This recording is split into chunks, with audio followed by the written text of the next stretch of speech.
Hello বন্ধুরা, সবাই আশা করি ভালো আছেন, সুস্থ আছেন। আমি এবার রুবেল আবারও আপনাদের সামনে হাজির হয়েছি নতুন ব্লগ নিয়ে। আমার এবারের যাত্রা ঢাকা থেকে দার্জিলিং হয়ে গ্যাংটক, সিকিম এবং কলকাতা বিভিন্ন জায়গায় আমি ঘুরে দেখাবো এবং সেখানের ব্যাপারে বিভিন্ন ধরনের যে তথ্যগুলো আছে আমি চেষ্টা করবো আপনাদের সঙ্গে সেটা শেয়ার করার। এই ট্যুরে সব থেকে যেটা ইম্পর্টেন্ট, ইন্ডিয়া ভিসা অবশ্যই কিন্তু আপনাকে থাকতে হবে। আর ভিসাটা নিউ জলপাইগুড়ি বাই ট্রেন যদি উল্লেখ থাকে তাহলেই শুধু এই পথে আপনি ট্রেনে করে যাতায়াত করতে পারবেন। দার্জিলিংয়ে যাওয়ার জন্য ঢাকা থেকে এটাই হলো সব থেকে বেস্ট অপশন। আমি প্রথমে পাসপোর্ট নিয়ে কমলাপুর রেল স্টেশনে চলে গেলাম, কারণ সেখান থেকেই আমাকে টিকিট কালেক্ট করতে হবে। ঢাকা টু জলপাইগুড়ি ট্রেনের নাম হচ্ছে মিতাল এক্সপ্রেস। ঢাকা থেকে সোমবার এবং বৃহস্পতিবার এই 2 দিন এই ট্রেনটি ছেড়ে দেয়, আর জলপাইগুড়ি থেকে রবিবার এবং বুধবার ঢাকা ব্যাক করে। ঢাকা থেকে 9:50 জলপাইগুড়ির উদ্দেশ্যে এই ট্রেনটি ছেড়ে যায়। আর কমলাপুর থেকেই কিন্তু আপনাকে টিকিট সংগ্রহ করতে হবে, আর উঠতে হবে ঢাকা ক্যান্টনমেন্ট রেল স্টেশন থেকে, যেখানে অবশ্যই আপনাকে কিন্তু সন্ধ্যা 7টা থেকে 7:30টার ভিতরে পৌঁছাতে হবে। কারণ স্টেশনে ইমিগ্রেশন সহ প্রয়োজনীয় যে কাজগুলো রয়েছে সেগুলো আপনাকে কমপ্লিট করতে হবে, যেটা হয়তো একটু সময়ের ব্যাপার। আর ভিসা যদি আপনার এই পাসপোর্টে পারমিশন না থাকে জলপাইগুড়ির, তাহলে কিন্তু আপনি এই পথে যেতে পারবেন না। এখানে 3 ক্যাটাগরির টিকিট আপনি সংগ্রহ করতে পারেন। এসি বার্থ, যেটার মূল্য পড়বে 6,570 টাকা, এসি সিট 4,175 টাকা এবং এসি চেয়ার 4,785 টাকা, ট্রাভেল ট্যাক্স সহ। আর আরেকটি কথা আমি বলে দিই, 1 থেকে 5 বছরের ভিতরে হলে অবশ্যই কিন্তু তার 50% লেস বাচ্চাদের জন্য।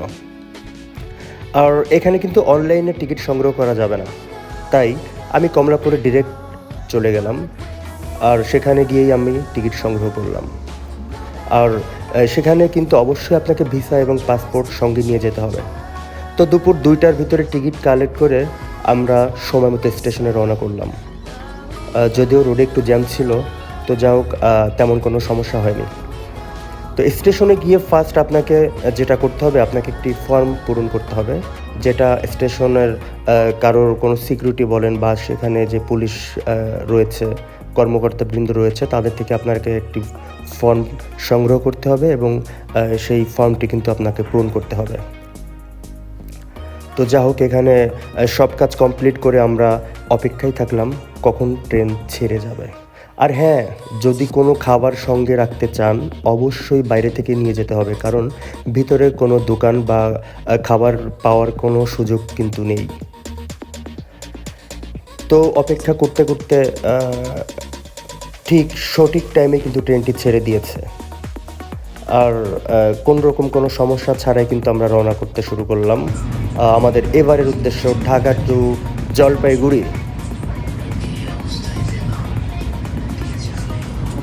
তো দেখতে দেখতে আমরা কিন্তু এয়ারপোর্ট স্টেশন ক্রস করলাম। আর এখন কিছু তথ্য বা কিছু কথা, একটি কথা বলে রাখি যে ইমিগ্রেশন কিন্তু 2বার করতে হবে। ঢাকা থেকে একবার হয়ে গিয়েছে, আর দ্বিতীয়টি হচ্ছে জলপাইগুড়িতে গিয়ে। সেখানে ইন্ডিয়ান যে ইমিগ্রেশন আছে সেটাও কিন্তু আপনাকে ফেস করতে হবে। তো চলতে চলতে কিছু সময়ের ভিতরে রাতের খাবারের জন্য অর্ডার নেওয়ার লোক চলে আসবে। আপনি যদি রাতের খাবার না নিয়ে যান অবশ্যই সেখানে অর্ডার করতে হবে, এটা কিন্তু ভুলবেন না। আমরা যেহেতু কোনো খাবার নিয়ে যাইনি, তা আমরা রাতের খাবার অর্ডার করে দিলাম এবং খুব অল্প সময়ের ভিতরে কিন্তু আমাদের খাবার চলে আসলো। তো আমাদের খাবারের যে আইটেমটি ছিল, যেখানে চিকেন বিরিয়ানি, যেটা কিন্তু খুব সুস্বাদু, তেমন খারাপ হবে না, আপনি ট্রাই করতে পারেন, যেটার মূল্য পড়বে 190 টাকা। আর সকালের ব্রেকফাস্টের জন্য খরচ পড়বে 160 টাকা, যেটা আপনাকে একবারেই কিন্তু রাতেই অর্ডার করে পে করে দিতে হবে, যেটা রাতেই করতে হবে, সকালে কিন্তু করা যাবে না। তো সারা রাত জার্নি শেষে ভোরে আমরা চিলহাটি বর্ডার ক্রস করলাম। অবশেষে আমরা জলপাইগুড়ি রেল স্টেশনের পৌঁছে গেলাম খুব সুন্দরভাবে, আলহামদুলিল্লাহ। এখন এখানে ইন্ডিয়ান ইমিগ্রেশনের কাজ আমাদের কিন্তু কমপ্লিট করতে হবে। আর ইমিগ্রেশনে আপনাকে অবশ্যই দার্জিলিংয়ের কোনো হোটেলের তথ্য নিয়েই কিন্তু সেখানে ফেচ করতে হবে, কারণ সেখান থেকে কিন্তু আপনাকে জিজ্ঞেস করা হতে পারে আপনি কোনো হোটেল বুক দিয়েছেন কি না। আর একটি কথা বলে রাখি, অবশ্যই চেষ্টা করবেন যেন ক্যাশ টাকা সঙ্গে না থাকে। আর যদি আপনাকে ওখান থেকে জিজ্ঞাসা করা হয় ক্যাশ টাকা আছে কি না, আপনি বলবেন নাই, ক্যাশ টাকা নেই, আপনি কার্ড পেমেন্ট করবেন, না হলে আপনাকে হয়তো একটু হয়রানি করা হতে পারে। তো একটু সময় লাগলো, আমরা আলহামদুলিল্লাহ সব কাজ শেষ করে বের হলাম। স্টেশনের বাইরে গেলেই গাড়ির স্ট্যান্ড চোখে পড়বে, যেখান থেকে আপনি আপনার ইচ্ছা মতো কথা বলে মিরিক, দার্জিলিং, গ্যাংটক, সিকিম, আপনি যেখানে যেতে চান সেখানের জন্য আপনি গাড়ি ভাড়া করে নিতে পারেন। 4,000 বা 4500 টাকার ভিতরে যদি আপনি গাড়ি ভাড়া করতে চান, তাহলে কিন্তু আপনি রিজার্ভ গাড়ি ভাড়া করতে পারবেন, যেটা আপনাকে মিরিক হয়ে কিন্তু দার্জিলিং পর্যন্ত আপনাকে নিয়ে যেতে পারবে। আর চাইলে আপনি শেয়ার গাড়িও নিতে পারেন, যেখানে এক একজনের ভাড়া পড়বে হয়তো বা আপনার 250 থেকে 300 টাকা। আমরা একটি গাড়ি রিজার্ভ করলাম এবং আমরা সেখান থেকে রওনা করলাম মিরিক হয়ে দার্জিলিংয়ের পথে। আশা করি দারুণ হবে এবারের জার্নিটা। একটা কথা বলে রাখি, জার্নি পথে কিন্তু অনেক কিছু আপনার চোখে পড়বে, যা কোনোভাবেই মিস করা যাবে না। তাই পারলে রাতে ট্রেনে একটু ঘুমিয়ে নেবেন সম্ভব হলে। মিরিক, দার্জিলিং বা গ্যাংটকের টোটাল পথটাই কিন্তু দেখার মতো, যা আপনাকে মুগ্ধ করতে বাধ্য হবে, শিওর। যা হোক, দেখতে দেখতে আমরা মিরিক চলে আসছি। বাহ, কি দারুণ পথ! এগুলো আসলে কথা বলে বা এইভাবে কিন্তু বোঝানো সম্ভব না। আমি মিরিকের ব্যাপারে কিছু ইনফরমেশন শেয়ার করার ট্রাই করছি। মিরিক ভারতের পূর্বাঞ্চলীয় রাজ্য পশ্চিমবঙ্গের দার্জিলিং জেলায় অবস্থিত ছবির মতো সুন্দর একটি শহর। এই শহর মিরিক ভ্রমণ পিপাসুদের জন্য মানচিত্রে নিজেদের জায়গা করে নিয়েছে, তার আবহাওয়া, প্রাকৃতিক সৌন্দর্য এবং যাতায়াতের সুব্যবস্থার জন্য। সুমেন্দু লেক এখানকার প্রধান আকর্ষণ, যার একদিকে বাগান এবং অন্যদিকে পাইন জঙ্গল দিয়ে ঘেরা। এই দুটিকে একসঙ্গে যুক্ত করেছে পায়েহাটা, খিলান, সাঁকো, ইন্দ্রেণীপুল। লেকটিকে ঘিরে থাকা 3.5 কিলোমিটার লম্বা রাস্তা ধরে হাঁটতে সুদূর দিগন্তের কাঞ্চনজঙ্ঘার রূপ ভ্রমণ পিপাসীদের জন্য দারুণ একটি আকর্ষণীয় স্থান। লেকের জলে নৌকোবিহার এবং টাট্টো ঘোড়ার চেপে লেকের চারপাশ প্রদক্ষিণ করার আছে এক অনাবিল আনন্দ। তো আমরা ঘুরতে ঘুরতে এখান থেকে কিন্তু এখন আমরা দুপুরের খাবার খেয়ে নেব, কারণ আমরা সবাই কিন্তু ক্ষুধার্ত। আর এখান থেকে আপনি খাবার খেয়ে নিতে পারেন, কারণ এখানে বেশ ভালো ভালো কিছু রেস্টুরেন্ট আছে, যেখান থেকে আপনি ঘুরে ঘুরে আপনার ইচ্ছা মতো পছন্দ মতো খাবার আপনি কিন্তু এখান থেকে খেয়ে নিতে পারেন। কারণ এখান থেকে খাবার খেয়ে ঘুরেই কিন্তু আপনাকে আরও বেশ কিছু লম্বা পথ পাড়ি দিয়ে দার্জিলিংয়ের উদ্দেশ্যে রওনা করতে হবে। তো মিরিকটা একদম নেপালের কিন্তু বর্ডারের কাছে। দার্জিলিংয়ের ছিমছাম সাজানো একটি শহর, যেখানে যে শহরটিকে অ্যাকচুয়ালি ট্রিয়ের জগৎ বলা হয়, যার সাইডে রয়েছে কিন্তু পাশুপাতি নেপালি বর্ডার। মিরিক 4 থেকে 5,000 ফুট উপরে কিন্তু একটি হিল স্টেশন।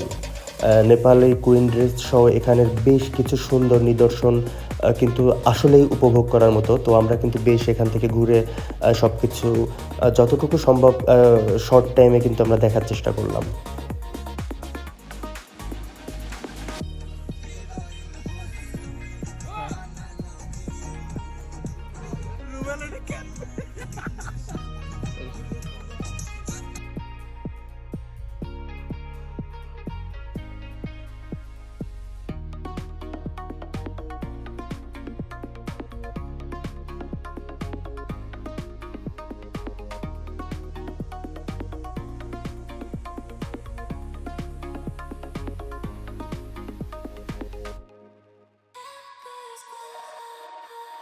সমুদ্রপৃষ্ঠ থেকে এত উপরে এত বড় একটি লেক ভাবা যায়?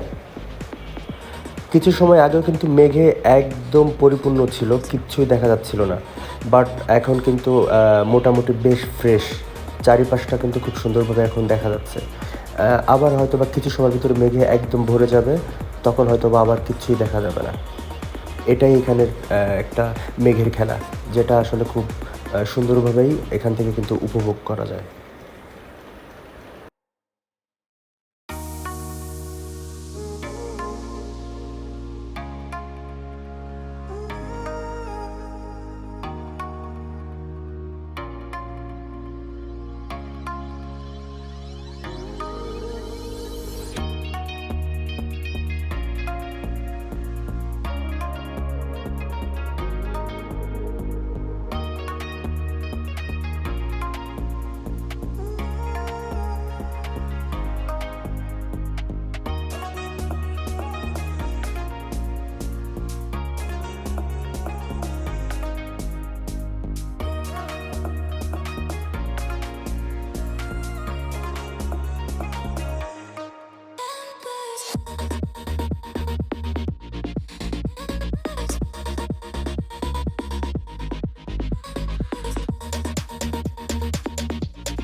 তো মিরিক থেকে এখন আমরা দার্জিলিংয়ের উদ্দেশ্যে রওনা করব।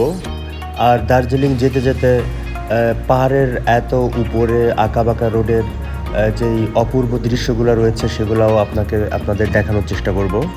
আর দার্জিলিং সম্পর্কেও আপনাদের কিছু তথ্য এবং দর্শনীয় যে স্থানগুলো রয়েছে সেগুলো সম্পর্কে তথ্য, এগুলো সব কিছু আমি দ্বিতীয় পর্বে আপনাদের জন্য দেখানোর চেষ্টা করব। সেই পর্যন্ত সবাই সঙ্গে থাকুন, ভালো থাকুন, সুস্থ থাকুন। আল্লাহ হাফেজ।